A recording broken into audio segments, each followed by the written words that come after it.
Good morning. Assuming it's morning wherever you are. It's morning for me. So, how's it going? I think in the last vlog yesterday, I was talking about I wanted to kind of speak on money mindset. Also, don't mind the horrible weather. I don't know if you can see it on the window, but there's bare rain there. There's a lot of rain. It's not the nicest day, so I'm making this content to try to put myself in a better mood, which is weird because if you look at this lighting right here, you can't necessarily tell. Interesting. Anyways, wanted to talk about the whole money mindset thing today, and maybe I'll flesh out another video about this kind of topic. And I do have other things I want to talk about today too. Seeing as I'm just going to be doing kind of some tweaking today.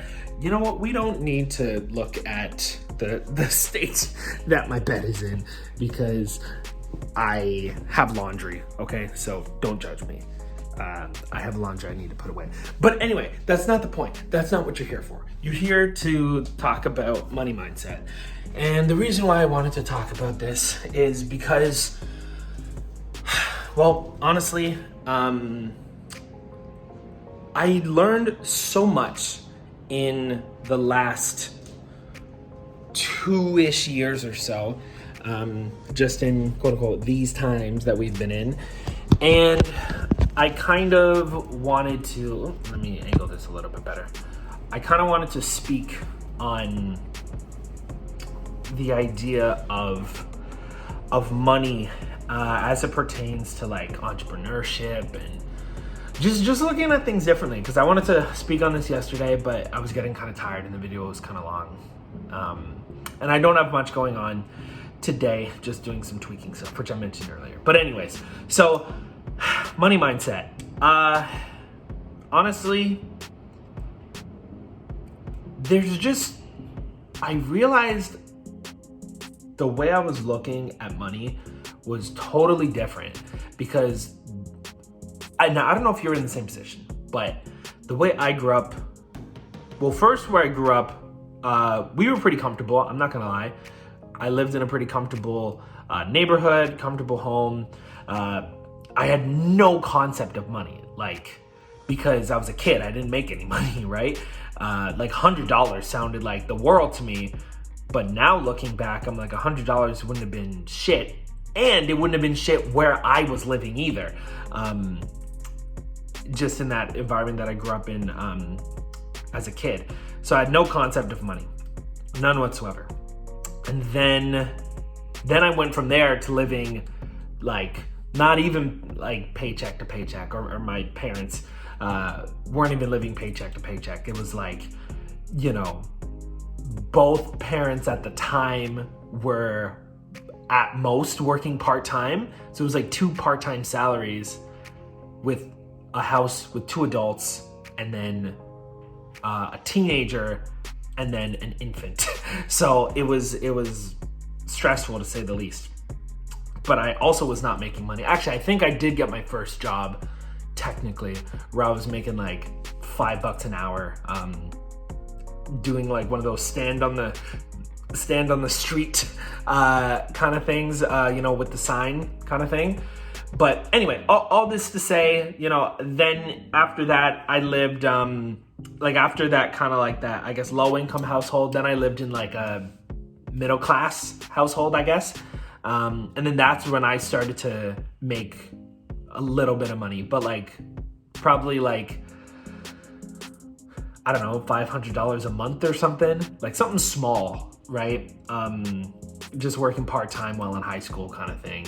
And because the only financial education I had were those around me, I didn't know anybody that made money unconventionally. I didn't know anybody that was doing notably well for themselves.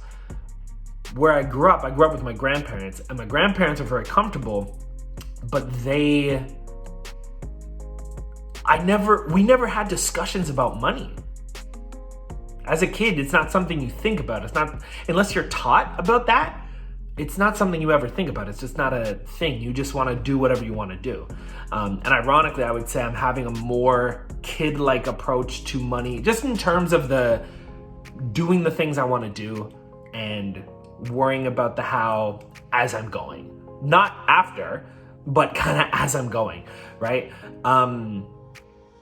So I never really had conversations with my grandparents about money. It was more just like, focus on school. Go to school, get your education. And then when I was living with my on my dad's side later on, it was like, okay, go, focus on getting good grades and then try to get yourself a good job however you can. And then save up your money, buy a house. And that was the extent of it. And because I guess that's what they did. And so I knew there were rich people in the world. I knew they existed. I didn't know any of them. And I never saw any of them. I knew about celebrities being rich. I didn't know about rich people who weren't celebrities. I think that was the case for me. Maybe you've been in the same position, or at least maybe you were in the same position. I had never seen a rich person that wasn't like some kind of celebrity or some kind of famous person. So I never thought to learn about how rich people make money. Never thought to do it. And I guess the thing is because of that, the only way I could learn how to get my hands on money was by those that I cared, either that I was exposed to or that I cared to learn from. And those that I was exposed to, like my parents, their friends, people around me, everybody just worked a job and, probably was able to, have a car, have a house, and maybe go on vacation, maybe once a year, maybe twice if you're really lucky. But that was it. And it wasn't anybody my age doing that. And I didn't know anybody my age who was trying to learn how to make money either differently or make more money or, shoot for anything higher than just getting a good job. And it wasn't until, and I kind of lived that way, just you get a job and you do what you can with that job. And if you can manage to get a better job with more money, then great, power to you. But it was just like you were at the mercy of whatever kind of job you could get. And a lot of that was based on either who you know or education or both. And I lived that way up until about 2 years ago. And it was only I did learn that, I knew like my dad back in the day would do he had like a marketing business and stuff, or he would sell t-shirts at Caravana here in Toronto and like little things like that. And obviously I knew people owned their own businesses, but I never really put much thought into it. Like, I'm like, I don't even know how you do that. And then maybe about 10 years ago, a little bit more than 10 years ago, I started seeing like people who were YouTubers, and I saw these people, like this was their full-time job. And it was like, how do they do that? And then you learn about AdSense and da-da-da-da-da. So then I kind of tried my hand at that, but it was just kind of spinning my wheels because there was no strategic approach to it. It was just post stuff. And if people like you, you'll blow up. If you're relatable, you'll blow up. If you're funny, entertaining, whatever, you'll blow up and then you'll somehow get rich, I guess, right? So I was kind of thinking that way until... Actually, no, I'll even say until about 4 years ago. And then I took a course. I found this online course that was being sold by a YouTuber I came across years ago. And, it was two of them. They put out this online course. It was $1,000. And it was a course teaching you how to sell a course. So I paid $1,000 to learn how they sold. Basically, I paid $1,000 for them to teach me how they just took my $1,000. And at the time, I thought it was genius. So I kind of wanted to copy it. But then I thought about taking it bigger, and I'm like, well, if you can make an online course about a course, you could probably make an online course about anything. And they were teaching that in the course. But then I was like, okay, if you can make an online course about anything, like, what if, and the course that I took, it was catered to people who wanted to make money online, right? So they're like, sell your course online, and you can sell it an infinite number of times to an infinite number of people. And then I was thinking, I'm like, well, if you could do that, couldn't you then, they were basically saying that you could monetize anything, right? That you could make a course kind of for anything. And I was like, well, what if I had a way to show that to people, like to kind of bring this idea into the world. And I'd say like, none of my friends knew about this. None of my friends knew about really making money online, or like different ways you can make money online, courses, memberships, merch. Oh, I guess people knew about merch, right? Because like bands have been selling merch at shows for decades. So I guess that wasn't foreign, but like the idea of like really how scalable it is. You know, we were all kind of just thinking about, you know, being at the mercy of whatever job you could get. And whoever could get the best job, you know, was doing the best. So anyway, shifting that and then starting to think about online business and looking at all these different modules or business models, I was like, there's so many other ways to make money, and they're much more scalable. Because before it was like, okay, it was hard to go from it was hard enough to get to like a 50K job, and then it was like, okay, well, if you can get from 50 to like 60 or 65, you're killing it. Oh, if you can make it to 75, that's almost to like 6 figures, you know? You get to 80, and it just felt like this very slow but rare climb, because like so many people around me just had that scarcity mindset, you know? And then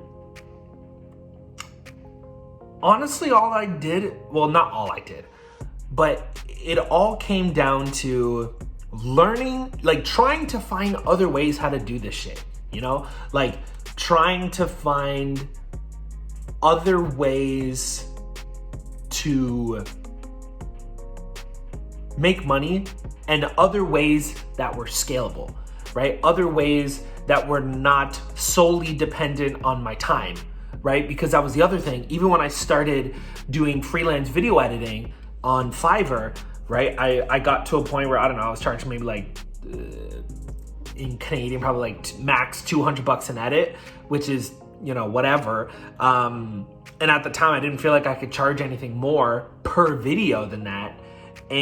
But because I was working full time, right, I could probably only do max one of those a day. And even if I wasn't working full time, even if I was doing the video editing full time, I would have been able to do max 2, 3 if I really freaking pushed myself, but depending on the complexity of the video, right? So anyway, I did the math and I was like, yo, I'm only gonna make like, I think it was like somewhere between 40 and 50K a year, really, from being able to do these videos. Or like, I can't do math right now, but it was like under 100K. And not that there's anything wrong with making under 100K, but the whole thing is like, if you're gonna leave the 9-to-5 life, presumably you want to leave it either A, because you're happier, and that could very much be enough, but also like, if you're gonna leave one money-paying thing for another money-paying thing, you would hope that you're leaving for a better money-paying thing or more, right? But I'm not going to get into the argument of that. But so it was just I just felt like there was a shift that needed to happen from the mindset of there's not a lot of money available, so grab the best job that you can and don't let it go for anything. Even there was a point in time where I had gotten laid off from the corporate job, right? Like, I got the safe corporate gig and got laid off. And this was at a major, like, top 100 companies in the country type of place, right? And yeah, I realized I didn't have as much seniority as some of the other people, but it wasn't like only I got laid off. There were a bunch of people that got laid off, and these are people who had been in the company almost 20 years were getting laid off. So it was kind of like a no one was safe thing. So I'm like, and it made me think of that Jim Carrey quote, and I think I've told this story before, but if you can fail doing the safe thing, why don't you try the thing that you actually give a shit about, like the thing that you actually love doing. So when that happened, when I got, this is what I was gonna say. When I got laid off, I was like, well, I've been thinking about kind of doing this, creating a course, thought about doing this online business thing, content creation, podcasts, YouTube channel, all that stuff. And I was like, well, you know what? They were going to give me a severance package for not like a lot, but it was 5 figures. So I was like, okay, maybe this is my way to kind of start that off. At that time, I was paying under $1,000 for rent, which is like ridiculous. Now I pay like much closer to $3,000. And at the time I was paying under $1,000, and not by much, but still technically under $1,000. And I remember my parents saying to me, they're like, are you dumb? I should provide context. The ultimatum was basically take the severance package or go back to doing your old job that you already got promoted from. Because I was working in one department, I got promoted to another department, and I got like a huge gigantic raise to do it. But after this job, I did everything there was to do in that job. I did all there was to do. And then when I got to here, then I was like brand new. I was like young buck. I was brand new. I didn't know hardly anything. And then I got laid off, and I was like, there's so much more to learn here. And they're like, well, you can go back to the other thing that you've already mastered and you know that you can do well. And we'll give you the same money. Or we'll give you a bunch of money all at once, and you can kind of get to step. And you can always come back, but it's either take this job or walk. And I was considering walking because I'm like, oh, this is like fresh start. I could kind of make it whatever. And my parents at the time were just like, are you crazy? Take the job. They're literally offering you a job. Why would you not take a job? They're offering you one. And I was like, well, I was kind of thinking of just kind of doing my own thing. And they were like, what? Your own thing? What the heck are you talking about? Your own thing, And this is what I mean. It was just the knowledge I was exposed to at the time left no room for anything other than get a job or get a secure job or whatever. And I'm like, none of this is secure, And then flash forward, I did end up taking that job, and then I ended up just hustling my ass off to try to get promoted back up into another department again, which I did.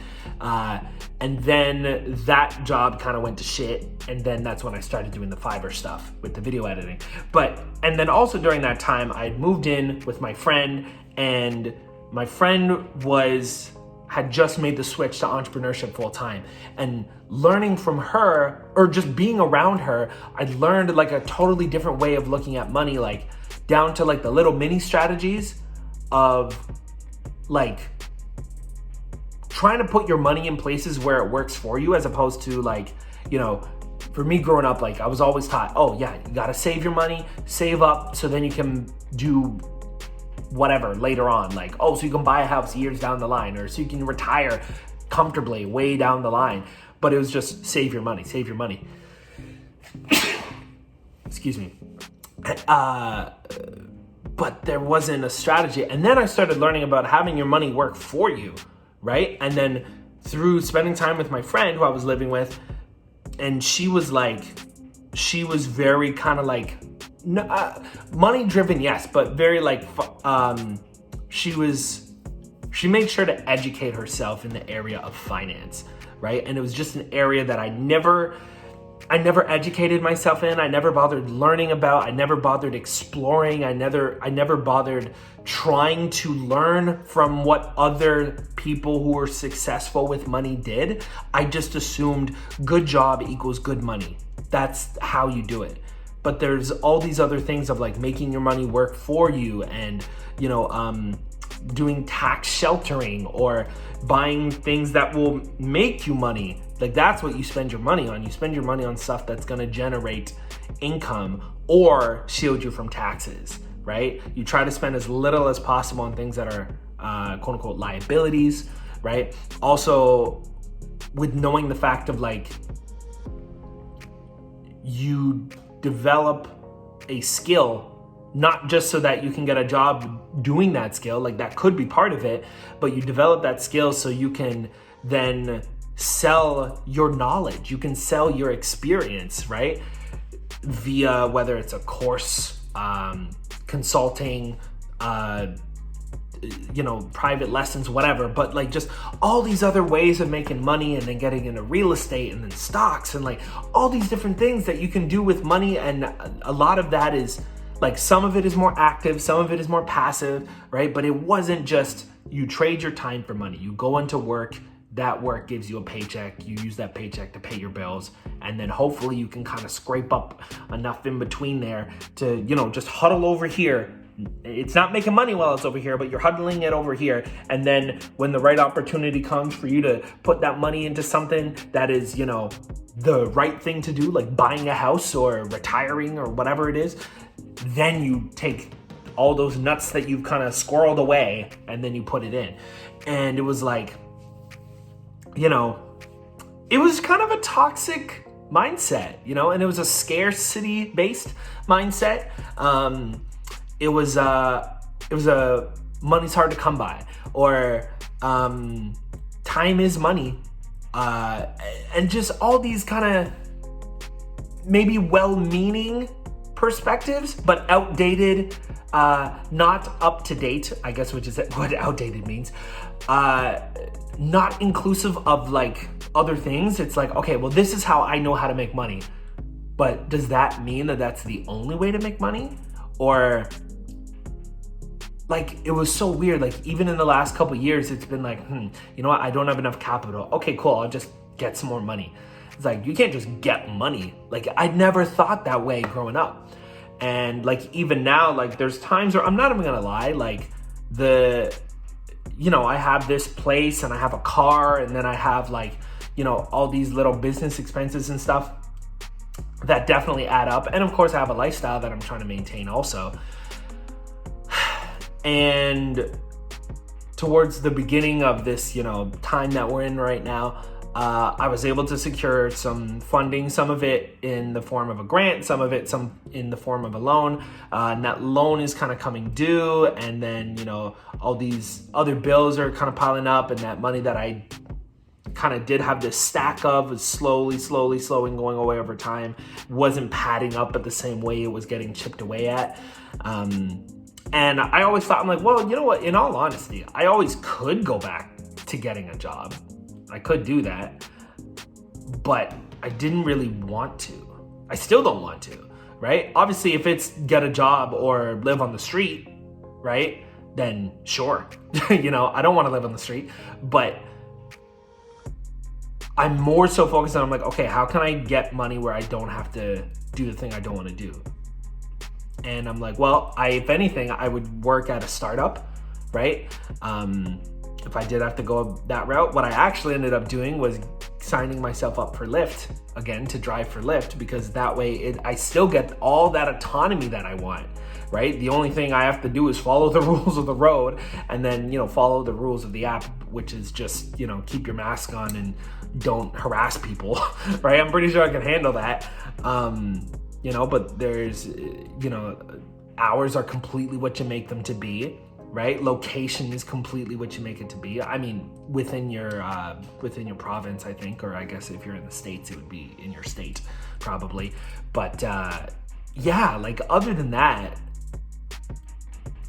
I'm like, that's my fallback plan, is a job where I just go out and drive, right? If I had to go somewhere, I would probably go to a startup. I actually applied to work at a startup just because it's a startup that I think is really cool. And I actually use the company's services anyway. So I'm like, yeah, that'd be cool. Right? So I'm not opposed to that, but it's definitely not the primary thing. The primary thing is like building my own thing. And I think we're at a point now where, at least my generation, a lot of us are either thinking that way or at the very least aware of that ideology and that school of thought. And I think it's something that I wish I had learned a lot earlier. But yeah, I may do this in a separate vlog, but now I'm just gonna go work on like just creating some posts just because I felt like creating something, because I feel like I consume a lot and I don't create as much, which isn't a bad thing. You know, I think we as entrepreneurs feel pressure to create things, and I know people who don't do any marketing for their business. It's all through word of mouth, and I hope I get to that point. I do get some work through word of mouth, but a lot of it is through marketing efforts. I haven't gotten to the point where I'm running ads like that yet, but you know, yeah, I'm gonna go just create some content. But I was just gonna say, I'd love to get to a point where I don't have to create content. Where I don't have to create content. I'd like to get to a point where I can create content because I want to create it. I do enjoy creating content, but sometimes it can feel a little like work. Sometimes it feels a little like work, albeit necessary, and I'd rather create content than go to a job. So that's why I do it. But I'm always looking for the way that feels most fulfilling and most in tune with my spirit to be able to continue to live the way I want to live, if that makes sense. Like for me, it's not about like making money is not the thing. It's being able to be free to do whatever, right? And based on capitalist society, you need resources in order to have that autonomy and have that freedom, right? So that's where I'm at. That's where I'm at with it. I'm just trying to attain as much autonomy and as much freedom as possible. And freedom just meaning like to live life limited only by my imagination. So that is the reason why I want to do stuff. I want to be able to, if I'm like, hold on, let me continue this clip in Spain, right? Like I want to be able to get as close as possible, if not to that point of just being able to kind of pick up and go, right? Or to be able to do whatever is in my imagination, to only be limited by what I can think of. And so far, the way I think I can get there is by acquiring more resources, but also bearing that autonomy and that freedom in mind. I'm trying to acquire those resources in a way that still has me feeling fairly autonomous and free. Anyway, that's it for this vlog. I'm gonna go try to create some content. I'm also kind of tired because I've been up since 6:30 and I have not eaten or drank anything for that matter. So I'm gonna go refuel, but then also create some content, and I'll probably catch you in the next vlog.